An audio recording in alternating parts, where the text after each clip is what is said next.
आप सभी सुनने वालों को मेरा नमस्कार हो। आज मैं श्रीमद् भागवत पुराण से भक्त अम्बरीश की कथा सुनाने जा रहा हूं। इसे आप ध्यान से सुनना।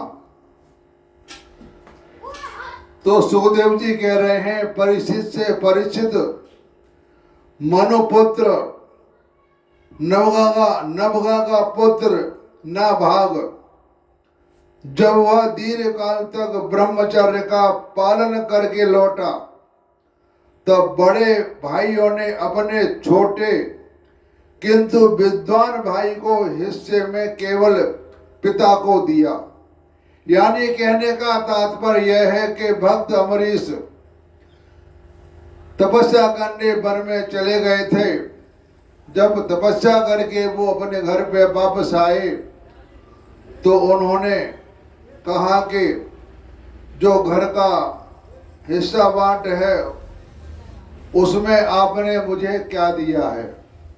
तो भाई बोले कि भैया मैंने आपके हिस्से में अपने पिता को दिया है, बाकी हिस्सा हमने ले लिया है।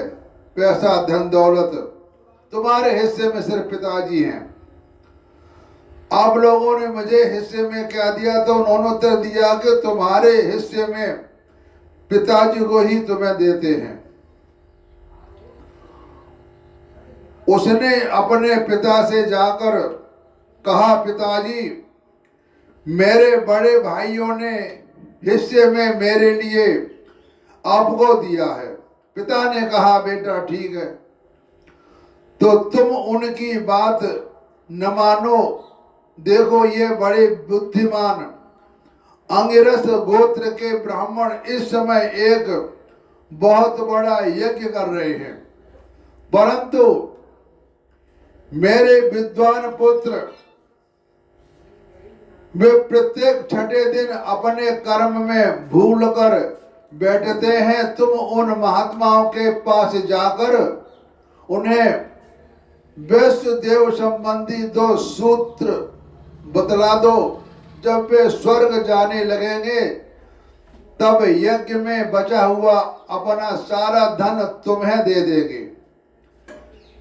इसलिए अब तुम उन्हीं की पास चले जाओ। और उसने अपने पिता के आज्ञा अनुसार वैसा ही किया। उन अंगिरस गोत्री ब्राह्मणों ने भी यज्ञ का बचा हुआ धन उसे दे दिया और वे स्वर्ग में चले गए।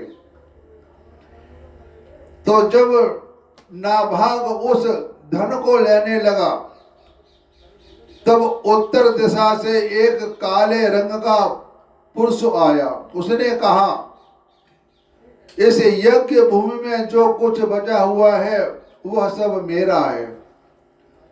नाभाग ने कहा, ऋषियों ने यह धन मुझे दिया है इसलिए मेरा है। इस पर उस पुरुष ने कहा कि हमारे विवाद के विषय में तुम्हारे पिता से ही प्रश्न किया जाए। तो हमारे विवाद के विषय में तब यह नाभाग ने जाकर पिता से पूछा। पिता ने कहा कि एक बात, दत्त प्रजापति के यज्ञ में ऋषि लोग यह निश्चय कर चुके थे कि यज्ञ भूमि में कुछ बच रहता है वह सब रुद्रदेव का हिस्सा है। रुद्रदेव ऐसे शिवजी को कहते हैं, इसलिए वह धन तो महादेव जी को ही मिलना चाहिए। नाभाग ने जाकर उस काले रंग के पुरुष रुद्र भगवान को प्रणाम किया और कहा कि प्रभु, यज्ञ भूमि में सभी वस्तुएं आपकी हैं। मेरे पिता ने ऐसा ही कहा है। भगवान, मुझसे अपराध हुआ, मैं सिर झुकाकर आपसे क्षमा मांगता हूं। तब भगवान रुद्र ने कहा कि तुम्हारे पिता ने धर्म के अनुकूल निर्णय दिया है और तुमने भी मुझसे सत्य कह दिया।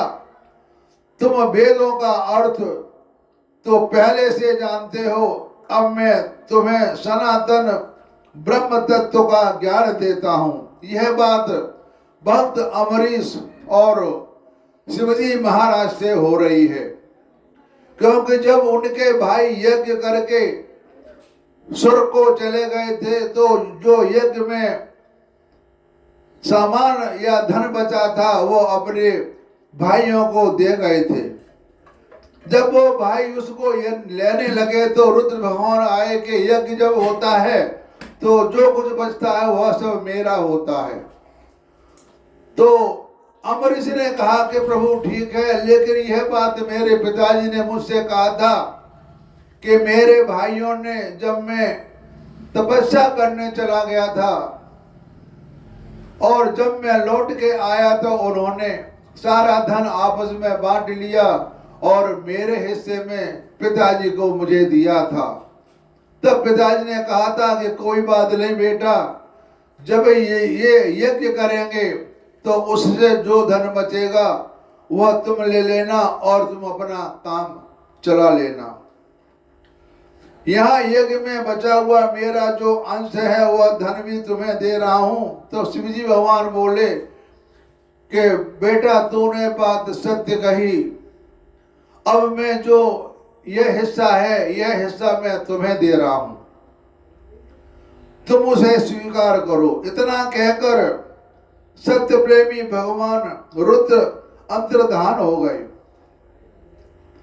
जो मनुष्य प्रातः और सायंकाल एकाग्र चित्त से इस आख्यान का स्मरण करता है वह प्रतिभाशाली एवं वेदज्ञ हो तो होता ही है, साथ ही अपने स्वरूप को भी जान लेता है। नाभागा के पुत्र हुए अमरीश वे भगवान के बड़े प्रेमी एवं उदार धर्मात्मा थे। जो ब्रह्म साप कभी कहीं रोका नहीं जा सका वह भी अमरीश स्पर्श न कर सका। तो राजा परीक्षित ने पूछा कि भगवान, मैं परम ज्ञानी राजर्षि अमरीश का चरित्र सुनना चाहता हूं। ब्राह्मण ने क्रोधित होकर उसे ऐसा दंड दिया कि जो किसी प्रकार टाला नहीं जा सकता, परंतु वह भी उनका कुछ नहीं बिगाड़ सका। यह बात ऋषि दुर्वासा महाराज की है। तो सुखदेव जी ने कहा कि परीक्षित, अमरीश बड़े भाग्यवान थे। पृथ्वी के सातों द्वीप, अचल संपत्ति और अतुलनीय ऐश्वर्य उनको प्राप्त थी। यद्यपि वे सब साधारण मनुष्यों के लिए अत्यंत दुर्लभ वस्तुएं हैं, फिर भी वे इन्हें स्वप्न तुल्य समझते थे, क्योंकि वे जानते थे कि जिस धन वैभव के लोभ से पढ़कर मनुष्य और नरक में जाता है, यानी जिस मनुष्य को ज्यादा पैसा मिल जाता है वो नरक में जाता है, क्योंकि पैसा मिलने पर मनुष्य उल्टे सीधे कर्म करता है। भगवान श्री कृष्ण ने और उनके प्रेमी साधुओं में उनका परम प्रेम था। उस प्रेम के प्राप्त हो जाने पर तो सारा विश्व और इसकी समस्त संपत्तियां मिट्टी के ढेले के समान जान पड़ती हैं। उन्होंने अपने मन को श्री कृष्णचंद्र के चरणा बिंदु युगल में, वाणी को भगवत गुण कर्म में, हाथों को श्री हरि मंदिर के मार्जन सेचन में और अपने कानों को भगवान की मंगलमयी कथा के श्रवण में लगा रखा था। अमरीश पैर भगवान के क्षेत्र आदि की पैदल यात्रा करने में ही लगे रहते और ये सिर से भगवान श्री कृष्ण के चरण कमलों की वंदना किया करते। राजा अमरीश ने माला, चंदन आदि भोग सामग्री को भगवान की सेवा में समर्पित कर दिया। भोगने की इच्छा से नहीं, बल्कि इसलिए कि इससे वह भगवत प्रेम प्राप्त हो। जो पवित्र कीर्त भगवान के निज जनों में ही निवास करता है। इस प्रकार उन्होंने अपने सारे कर्म यज्ञ पुरुष इंद्रियातीत भगवान के प्रति उन्हें सर्वात्मा एवं सर्वस्वरूप समझकर समर्पित कर दिए थे और भगवत भक्त ब्राह्मणों की आज्ञा के अनुसार वे इस पृथ्वी का शासन करते थे। उन्होंने धर्म नाम के निर्जल देश में सरस्वती नदी के प्रवाह के सामने वशिष्ठ असित गौतम आदि भिन्न भिन्न आचार्य द्वारा महान ऐश्वर्य के कारण सर्वांग परिपूर्ण तथा बड़ी बड़ी दक्षिणा वाले अन्न को अश्वमेध यज्ञ करके यज्ञाधिपति भगवान की आराधना की दी। उनके यज्ञों में देवताओं के साथ जब सदस्य और ऋषि बैठ जाते थे तब उनकी पलकें नहीं पड़ती थी और वे अपने सुंदर वस्त्र और वैसे ही रूप के कारण देवताओं के समान दिखाई पड़ते थे। उनकी प्रजा महात्माओं के द्वारा गाए हुए भगवान के उत्तम चित्र का किसी समय बड़े प्रेम से श्रवण करते और किसी समय उनका गान करती। इस प्रकार उनके राज्य के मनुष्य देवताओं के आचित्य प्यारे स्वर्ग की भी इच्छा नहीं करते। वे अपने हृदय में अपना प्रेम का दान करने वाले श्री हरि का नित्य निरंतर दर्शन करते रहते थे और इसलिए उन लोगों का यह भोग सामग्री भी शक्ति नहीं कर पाती थी। जब बड़े बड़े सिद्धों को भी दुर्लभ है वे वस्तु में उनके आत्मानंद के सामने अत्यंत तुच्छ और तिरस्कृत थी।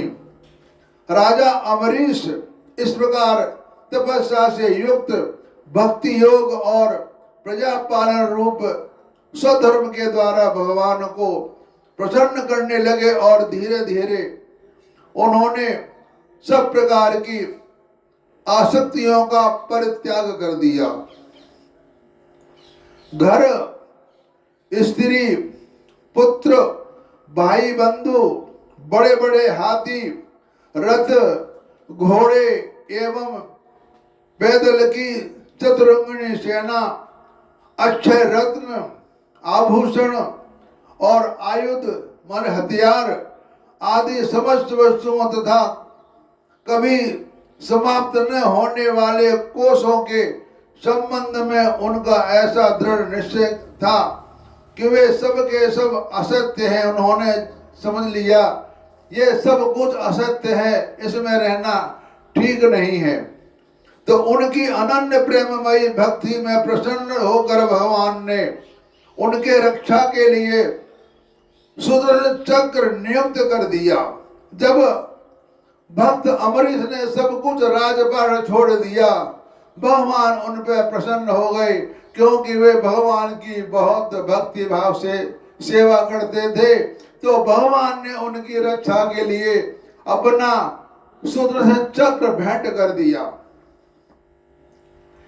राजा अमरीश की पत्नी भी उन्हीं के समान धर्मशील, संसार से विरक्त एवं भक्ति परायण थी। एक बार उन्होंने अपनी पत्नी के साथ भगवान श्री कृष्ण की आराधना करने के लिए 1 वर्ष तक द्वादशी प्रधान एकादशी व्रत करने का नियम ग्रहण किया। व्रत की समाप्ति होने पर कार्तिक महीने में उन्होंने 3 रात का उपवास किया और एक दिन यमुना जी में स्नान करके मधुवन में भगवान श्री कृष्ण की पूजा की। उन्होंने महाभिषेक की विधि से सब प्रकार की सामग्री और संपत्ति द्वारा भगवान का अभिषेक किया और हृदय से तन्मय होकर वस्त्र, आभूषण, चंदन, माला एवं अर्ध आदि के द्वारा उनकी पूजा की। यद्यपि महाभाग्यवान ब्राह्मणों को इस पूजा की कोई आवश्यकता नहीं थी, वे सिद्ध थे तथा वे राजा अम्बरीश ने भक्ति भाव से उनका पूजन किया।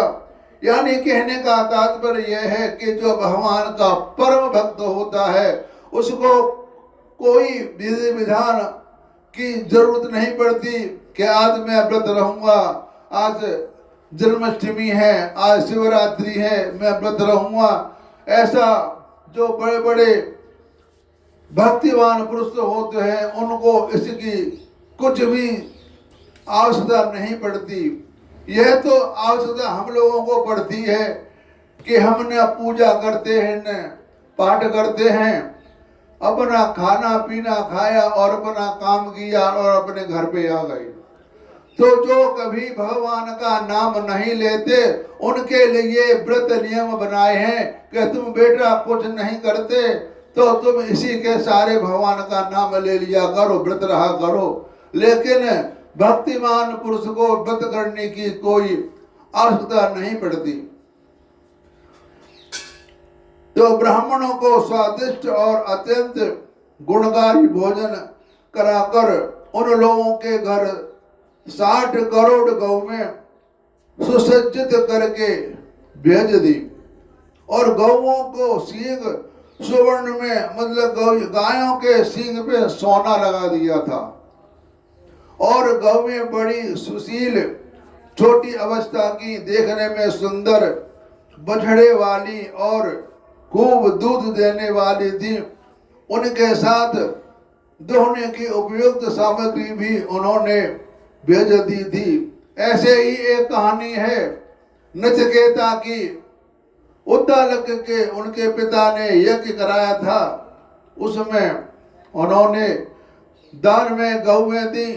गौ में ऐसी थी, बूढ़ी गाय थी, न दूध दे दी थी न कुछ, और उन्होंने वो दान में दे दी। तब नचिकेता ने कहा कि प्रभु आपने गाय ऐसी दान दी है जो कि ब्राह्मणों के किसी काम की नहीं है, ऐसा दान देने का क्या फायदा। गाय ऐसी दो तो जो दूध दे और उनको कुछ फायदा हो, आपने बूढ़ी गाय उनको दान दे दी हैं। तब नचिकेता ने कहा कि पिताजी आप मुझे दान में क्यों नहीं दे देते, आप मुझे दान में दे दो, मैं आपका बेटा हूं। उद्दालक कुछ नहीं बोले, चुप रहे। दोबारा फिर कहा कि पिताजी आप क्या सोच रहे हो, मुझे दे दो दान में, आपने बूढ़े गाय दी जो किसी काम में नहीं, मुझे दान में दे के देखो। वो चुप रहे, फिर भी वो कुछ नहीं बोले। फिर दोबारा कहा पिताजी आपको सुनाई नहीं पड़ता, मैंने क्या कहा आपसे, आप मुझे दान में दे दो। तो उनको गुस्सा आई और उन्होंने कहा कि जा मैं तुझे यमराज को देता हूं। उन्होंने कह तो दिया, बाद में उन्होंने कहा कि मैंने ये क्या कर दिया, मैंने अपना बेटा यमराज के हाथ सौंप दिया। तो नचिकेता ने प्रसन्न होकर के वरदान को अपने स्वीकार किया और वो यमराज के भगवान के पास चले गए। ये कथा मैंने पिछले वीडियो में सुना दी थी कि नचिकेता और यमराज भगवान का क्या संवाद हुआ। तब नचिकेता ने यमराज भगवान से ब्रह्म ज्ञान की प्राप्ति की थी। वो बहुत अच्छी कहानी है। यह कहानी मैं पिछले वीडियो में सुना चुका हूं, उसका नाम है नचिकेता संवाद।